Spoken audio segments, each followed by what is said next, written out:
bii yoon nga am fa 400 voix ñoom ñu am fa plus de 2000 voix c'est parce que malheureusement ñi waroon a siéger demuñu siéger on sait comment ça se passe. D'accord. Mais comme je dis c'est un processus boo xam ne tey teg nañ ko le plus important et que ça va continuer ba balaa 2024 le Jolof va définitivement basculer vers l'opposition. Mais balaa boobu yéen waa Pastef bëri na fay cadre yoo xam ne aussi seen i base da ngeen peine à gagner aussi yow Linguère Bassirou Diomaye Faye Ndiaganiao Maître Abdoulaye Tall Mbour te yéen da ngeen bokk ci kàngami Pastef loolu tamit ndax du leen gàllankoor après politiquement. Non du ñu gàllankoor politiquement dans la mesure où est-ce que d'élection en élection ñu ngi progresser ou pas lan moo nekk spécificité wu xam nga des communes villes ak communes rurales wala département bokkul c'est différent yaa ngi wax Bassirou Ndiaganiao c'est plus de su ma juumul 38 villages. C'est pas évident. ngay jàkkaarloo ak ñoo xam ne ils ont tous les moyens dans des zones yoo xam ne nit ñi sonn nañ achat de conscience bi ça fonctionne toujours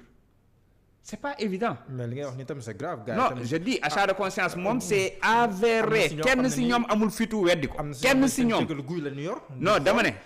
ne kenn mun leen a jënd. dama ne am na mais justement ñàkk a mañ a jënd boobu moo tax sama koñ ak yenn koñ yi mu den la joxe nañ fa xaalis terewul ils ont massivement voté pour moi dañu lekk xaalis ba pare votel ñu te foofu lañ bëgg a yegg nag dans tous les départements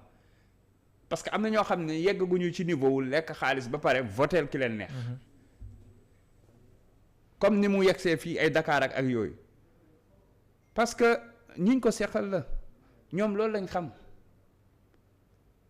campagne boo xam ne da nga koy teg ci transfert d'électeurs ci achat de conscience ci diabolisation et cetera point ñun nag dañuy dem wax ak askan wi programme ñun dañu yóbbaale en plus du programme bi nga xam ne moom la ñuy génne ñun dañu yóbbaale woon suñu programme boo xam ne c'était tropicalisé destiné au Jolof-Jolof. D'accord léegi dañuy dem ci dernier chapitre bi muy seen campagne bi nga waa Yewwi Askan Wi sa leader jiite ko ñu bëri jàpp ne moom bu ñuy xool ñi gën a fës wala kii gën a fës ci élection législative yi nga xam te ni ci lañu génn ak campagne bi moom la ndaxte d'abord liste bi mu jiite woon bokkul mais malgré tout il a battu campagne ba pare lii gën a jur coow ci campagne ci moom la jógee nan nga analyser la campagne de Ousmane Sonko. non ni ma koy analyser mooy ni ma mën a analyser déjà victoire opposition bi parce que dafa am loo xam ne dañ koy fàtte mais lañ koy doon waxee suñu ay remplaçants ñoo mën seeni titulaire suñu remplaçants yi ñoo leen duma de cooli yëpp. yaa ngi imaginer mais titulaire yi campagne nag. dama ne waaw non déggoo li ma la wax yaa ngi am na ñoo xamante ne ni peut-être voté luñ ñu parce que dañuy jàpp ne ñiñ def ci suppléants yi xamuñu leen. wala photo Sonko bi si nekk wala photo Sonko nekku ci. imaginez bu ñu demoon ak suñu ay titulaire kon waxatuñu ko peut-être ñoom 30% sax duñ ko am. mais je veux dire déedéet parce que yenn saa tamit xam nga élection non gis nga dama lay wax ñenn ñi li Ousmane Sonko bokkul loolu ça montre que c'est un projet leader yi mënoon nañoo wax ne comme titulaires yi suppléants yi ñoo dem rek bon ñun nañu xool nu ñu defee benn campagne bu sobre et cetera non dañu sacrifié wu ñoom ñépp nag autant qu'ils sont dañu sacrifié wu def campagne bu extraordinaire ci coono yu tar mais daf ko jaroon presque tout le Sénégal te ku gis campagne bi ñu def xam ni le Sénégal a majoritairement choisi son camp c'est-à-dire que le camp de l'opposition le camp du changement bi nga xamante ne ni moo tax tey affaire bi crescendo la doon demee département notre département da ngay gis ne affluence bi da doon gën a yokk département bu ñu dem nga ni ñii ñoo battre record bi ñëwee Linguère dana Linguère moo jël ndam li Linguère daara parce que li fa génn musuñu woon xalaat ne dans le Jolof loolu dina génn bañ demee Mbacké ñu ne non Mbacké détrôné na Linguère ba mu yàgg ñu ne non Louga ñi ne Saint-Louis ça veut dire quoi ça veut dire que opposition bi ak Yewwi Askan intercoalition bi am na benn espoir bu ñu suscité ci Sénégalais yi boo xamante ne ni moo tax askan wi yëpp adopté ñu le président Ousmane Sonko naturellement a dirigé la campagne loolu nag su amee mooy complicité bi am ci coalition Yewwi Askan Wi nekkuñu ci ay calculu non moom bu demee mooy gën a fës donc 2024 moo gën a positionné wu dañoo def dañoo constaté est-ce que amoon non am nañ choix Khalifa bu neexoon ne moom mooy président conférence des leaders mën na jiite ainsi de suite Aïda Mbodj ne man maay dame bi mën naa jiite mais dañu xool li nga xamante ne ni mooy réalité sur le terrain ñu d'accord ne nañu jiital Ousmane Sonko ñoom c'est-à-dire que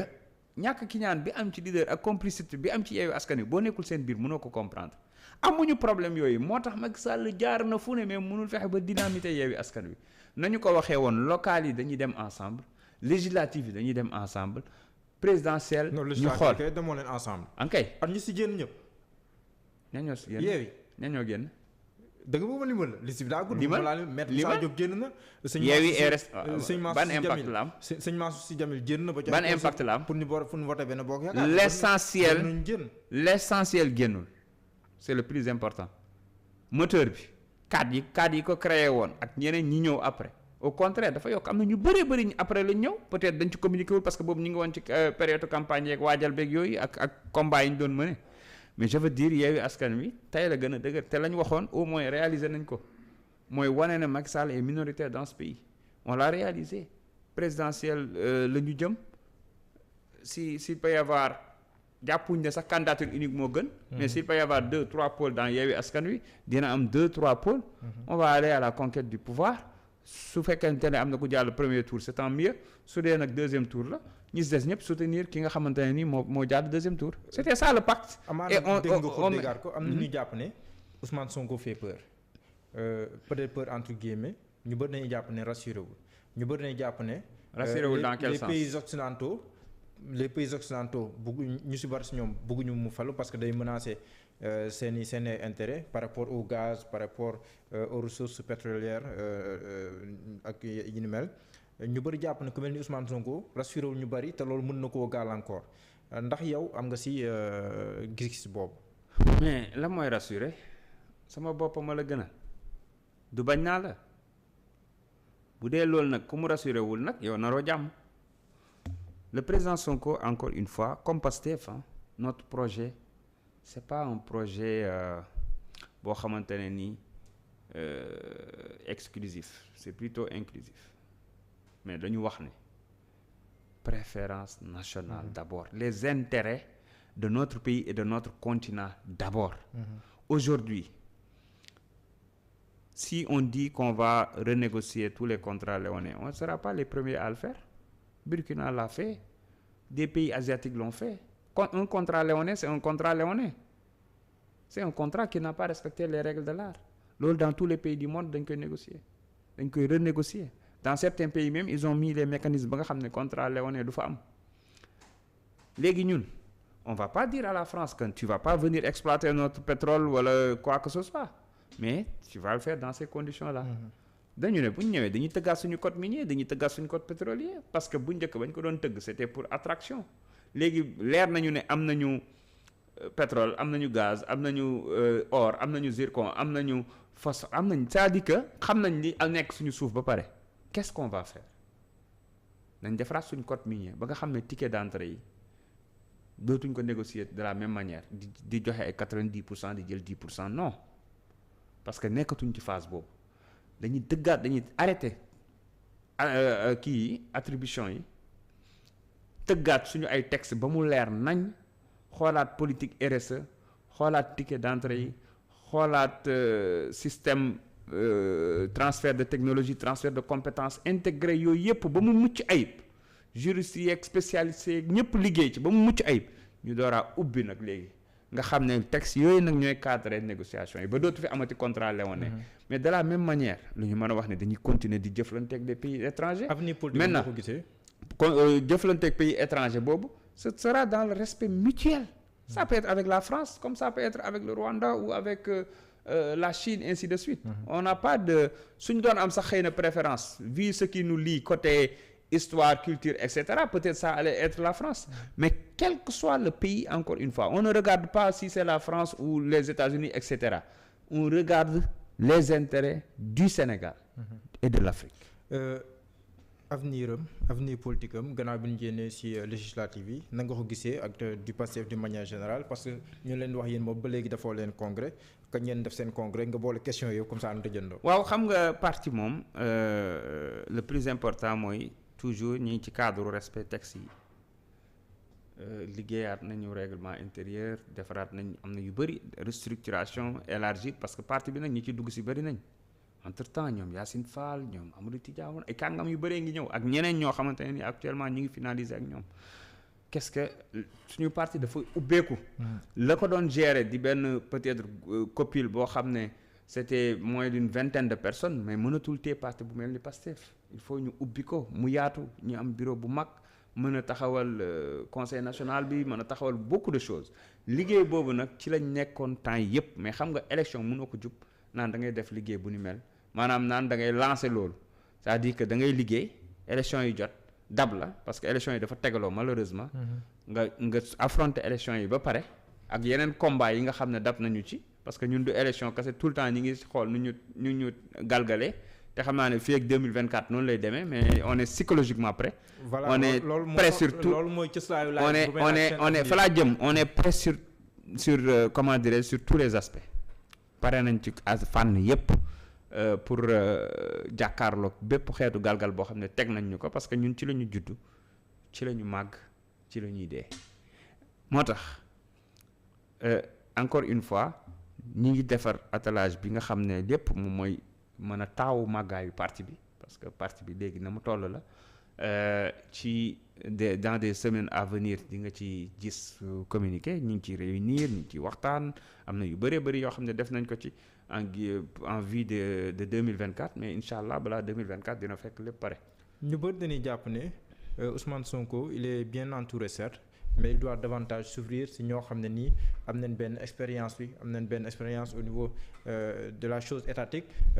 pour mën koo xelal amaana loo xam ne nii amaana yéen ñi nga xam te ni mosoo leen am une expérience étatique doo leen ko ko mën a. mooy expérience étatique.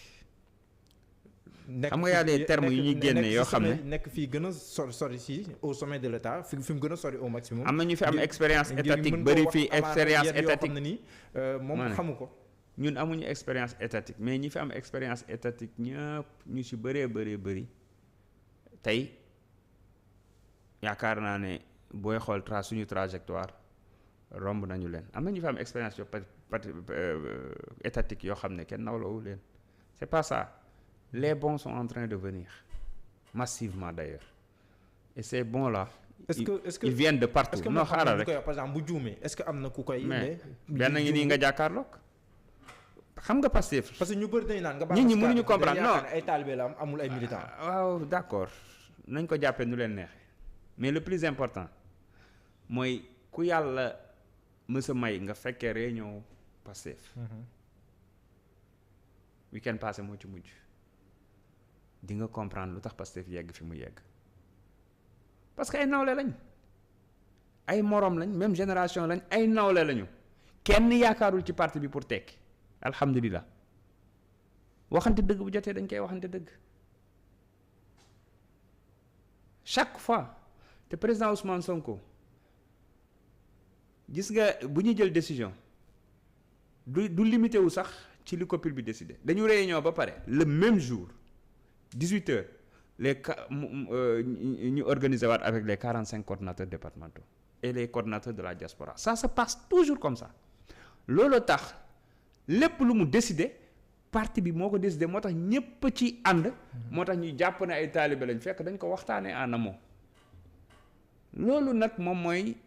suñu peut-être mooy suñu force mooy suñu secret mooy y a pas une seule constante boo xam ne moo loué siège bi moo jënd chaise yi mooy jox nit ñi gasoil moom mooy décider lu mu décider rek bu tëjoo génn joxe nit ñi ne loolu la loolu amul Pastef. amoon naa mbégte lool dalal El Hadj Malick ma bàyyi la nga tàggatoo ñu doon teewlu. waaw jërëjëf damay commencer samay kàddu di jéggalu bépp baat boo xam ne xëy na waroon na ak liñ ci jublu woon bu génn ci suñu làmmiñ ñu xam ne rek ci matadi gi la wala léeg-léeg nga wax ba xaw a tàng tuuti. mais daal li am solo mooy. di wax ne rek réew mi Sénégal ñun dañ ko bëgg amuñu feneen fudul fii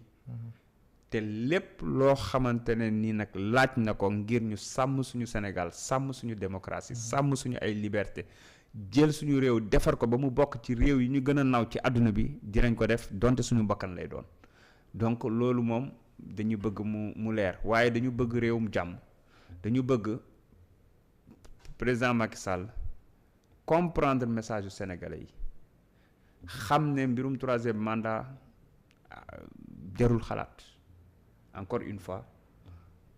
na moom préparé ku ko neex waaye ñi wax ne mënul tànnal Sénégal prochain président ñoom nag am nañ droit am candidat mais le plus important